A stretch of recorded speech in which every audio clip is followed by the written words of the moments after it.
get up, where I sleep at night, there's a place where I can go and freshen up and have a cuppa. So I leave my kit all out because I know it's safe where I am.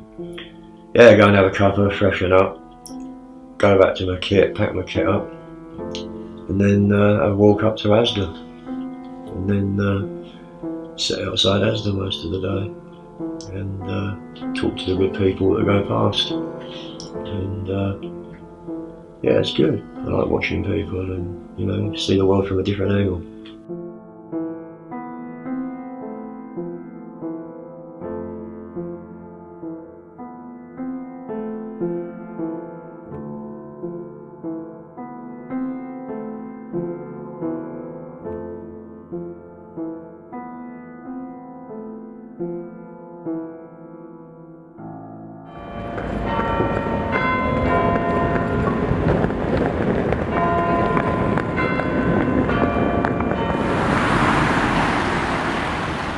I'm on my way to meet a former Royal Marine Commando named Steve.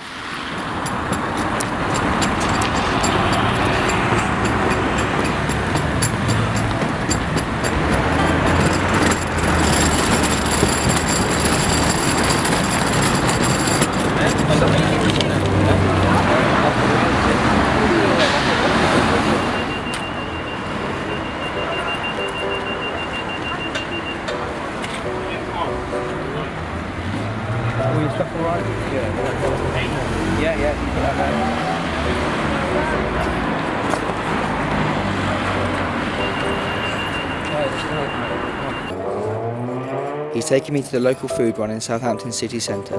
It is here where I hope to better my understanding of the plight of the homeless community.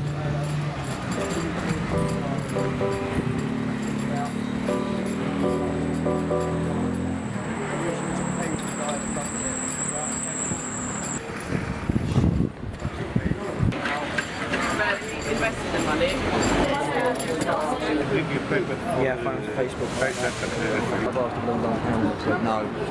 Runs the food run.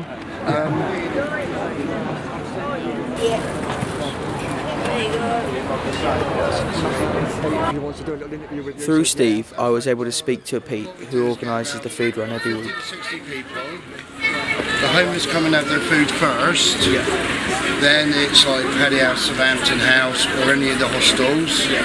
And people who's on low benefits, they can come and get food.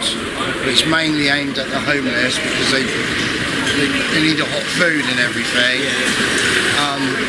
Like you say, there is a few places and all this lot, and they come out begging for money, and they give the homeless a bad name. Yeah. Many of these people have suffered whilst sleeping rough. Some cases include being kicked, urinated on, and even being set ablaze.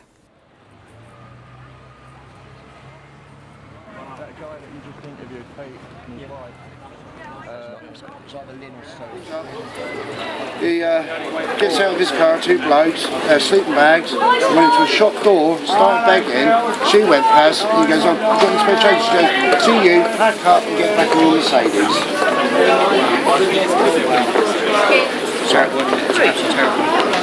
Just that. No, the thing is, it's really messy. Yeah, it is.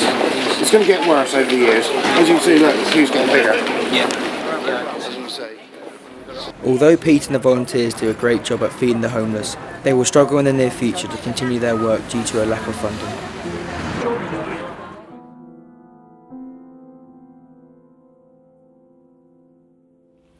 I had I witnessed and went through quite a bad time a few years back, and I kind of became ill, sort of mentally ill, and I suffered with an illness called PTSD, post-traumatic stress disorder. And yeah, I struggled, and I kind of ended up on the street, lost everything. You know, you can have everything 1 minute, and you're only a paycheck from losing it all. and yeah, things just went wrong for me, and I just ended up on the street after losing everything. How do you feel about the bad reputations and the assumptions made of you? I get it, because I for one am probably guilty, you know, when I was working and when I had a life that the majority of the people watching this had. If I saw a homeless person, you know, I personally wouldn't kind of judge them. I realise everyone's got a story, and if I was in a position at that time to help, I probably would have. But I did a couple of times. But I get some people, you know, maybe it's an age thing, I don't know. But I think some people look at homeless people or people sleeping rough, and maybe they just don't know what to say. I don't know. But no, those who judge us, you know, that's their choice, you know. Hi, love, you're right. Well, I think a lot of them are becoming more understanding, because it's becoming quite a big thing. Hi, darling, you're right. Oh, bless you. Have a lovely Christmas. And you, darling, God bless, thank you. I think more people are getting used to it, because it's becoming quite a big thing in Southampton. But like I said earlier, you know, a lot of people look away when you look at them, because I just don't think they know what to say. But I think Southampton's more friendlier towards homeless people. People were saying that before about, you know, possibly like addicts pretending to be homeless. Do you think that affects the stigma that homeless people? Oh, definitely, yeah. I think some people look at me and class me as maybe a drug addict or a drinker. You know, when I first started, I had one guy come up to me and give me 4 cans of lager. I said, "What's that for?" He said, "Because all you homeless guys are drinkers." I said, "Mate," I said, "I don't even drink." And he ended up taking them back and giving me some money instead, but I don't know. Well, it's a nice thought in a way. Yeah, absolutely, yeah, it was a nice thought. But do you think that's quite well, obviously it is a stereotype. Oh, bless you. Christmas, Newman. Oh, bless you, thank you. There you go. Alright, love. Oh, some mince pies, I'll have that with my tea tonight. Bless you, darling, God bless you, thank you. Have a good day. See what I mean? There's a lot of good people out there.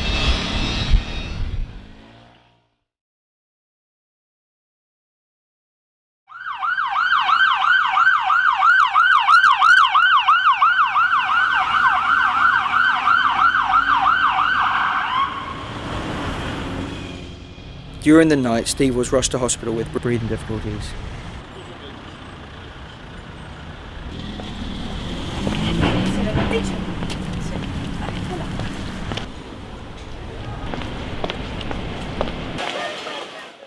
Soon after, he discharged himself. Yeah, I'm good. You? Right. What happened anyway? Oh, just the chest. Yeah. Yeah, I did the chest infection. Yeah. So kind of stopped breathing and everything. So. Yeah. Was it an ambulance and everything? Yeah. Yeah, but you're alright now? I am now. Yeah. Alright, that's good. What are you doing getting back anyway? We need to get into town. But You get I've got no point on you. Alright, okay. Alright, I think what we can do is, because we walked here, so I'm sure if we get you something like a ticket or whatever, you get back in town or whatever, and then I don't know if we might be able to walk again, or... Why don't you get a bus with us? Got money on us, yeah, we can. Yeah, get a bus with us. Alright? Yeah? Yeah. Alright, yeah, okay, get a bus with us. That's right, yeah. Right, Okay. Have any of you got a smoke on you by any chance? Yeah, I'm gagging for a frigging smoke.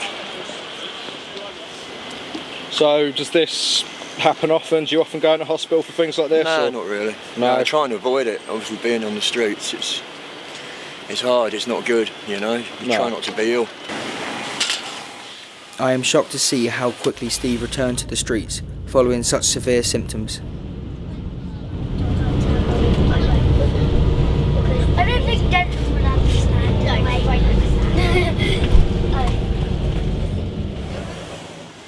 He's taking me into town so I can get a first-hand experience of begging on the street.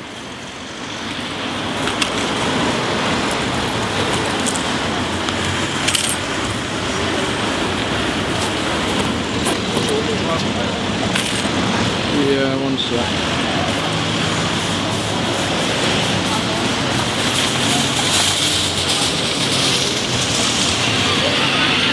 Are you going in there? Could you get me a bit of cardboard? No.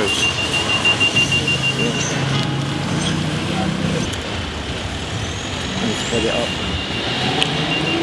Bear with me a sec. Yeah, that's cool.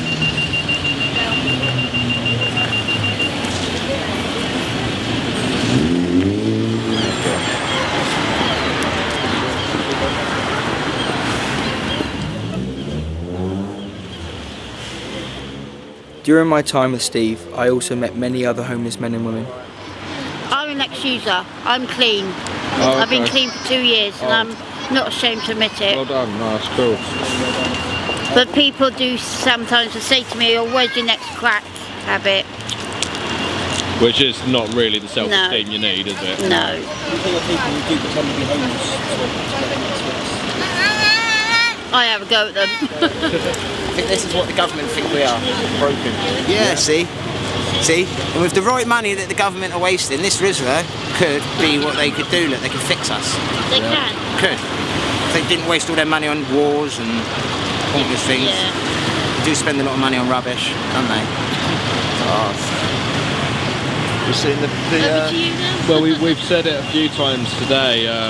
The reason there's not a war on homelessness is because there's no money to be made from it. That is what I've said all the time. They look at everything as, well, it's capitalism, isn't it? Yeah. If you're not a profit, Then not thank you. interested. If there's no profit in you, they're not interested. No, Yeah. it's simply that. You know, and there is a lot of money that gets just wasted. You know, a lot of money gets wasted. On the street, you have to become very streetwise very, very quick. It's a bit of a jungle out there.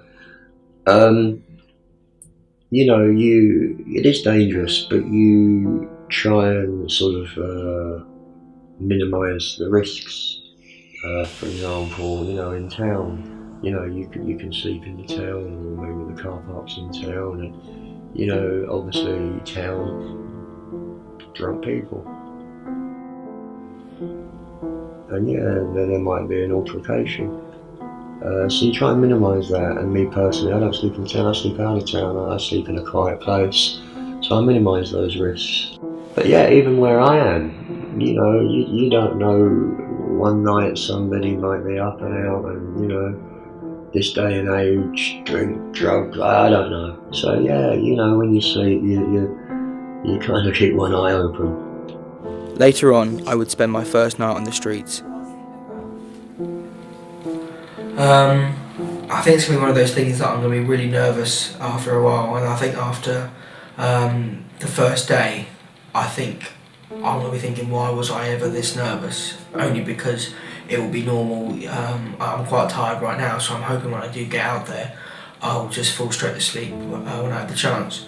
But I do think that after a while, it will be all right. But I'm not going to underestimate it. I am a bit worried about the first night and the first day at least. What do you hope to achieve from making this documentary? I think I want to try and discover a new way of life, something that I haven't been able to do before, and I think it's something that I've wanted to do for a while. So this is quite personal for me. I think it's something that I want other people to see, because one of the biggest things when people talk about being homeless is the general public. They don't really ever kind of know enough, or some even say care enough. So I think getting this way of life over to them, I think hopefully the people will just receive it well, and they'll have a different opinion on the homeless. I'll tell you now, when Steve left and I was here for about half an hour on my own like I am now, it was one of the most scariest experiences of my entire life, because you just do not know who is around the corner, you don't know who to trust. Anyone who does give you any money or anything, any sort of form of kindness is amazing, but again, you can't say yes to everything, because you know, I'm not Steve, I'm not homeless. What are your worst fears about living on the street? I think the worst here is just going to be kind of when you're kind of just sat there, and you would think, oh, I could go upstairs and play a game or something. I could sit, watch TV. I could do whatever. Maybe do some coursework. but you just can't. Do you think there's a war on homelessness? Honestly, I think the war kind of stops at the people who volunteer, the people who run the food runs and stuff, people who organise the Christmas meals, people who run the shelters, those sort of people. I think that is when they are the only representation of a war on homeless. Sleeping in the streets, I felt vulnerable. There was a sense that anything could happen at any moment. Nowhere was I safe from this feeling. A constant feeling of being judged, outright loathed by people.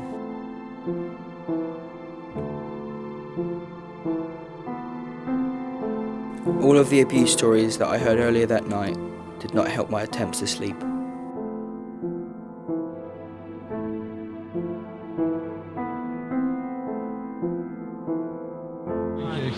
See that camera, see that guys. Take care, yeah.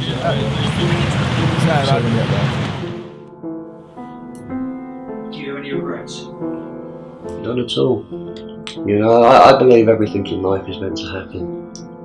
Things happen to us in life, and at the time we feel, oh wow, why has this happened? But could be a month, a year, but one day, you think, wow, that's why it happened. I can't explain it, it's just something that you experience.